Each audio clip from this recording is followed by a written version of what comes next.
सर्वाणि रूपाणि विचित्य धीरः नामानि कृत्वापि वदन् यदास्ते ॐ धाता पुरस्ताद्यमुदा जहार शक्रः प्रविद्वान् प्रतिशस्य तस्रः तमेवं विद्वानमृतैः भवते नान्यः बन्धा विद्यते नाय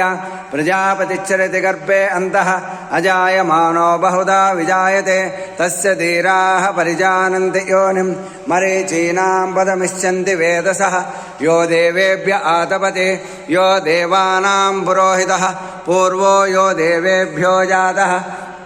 नमो रुचाय ब्राह्मये रुचं ब्राह्मं जनयन्तः तस्य देवा असन्वसे ह्रीच्यते लक्ष्मी च पत्न्यो अहोरात्रे पार्श्वे नक्षत्राणि रूपम् अश्विनौ व्यात्तम् इष्टं मणिषाण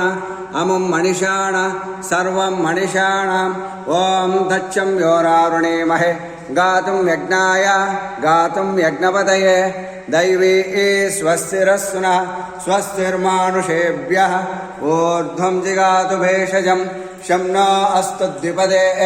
शं चतुष्पदे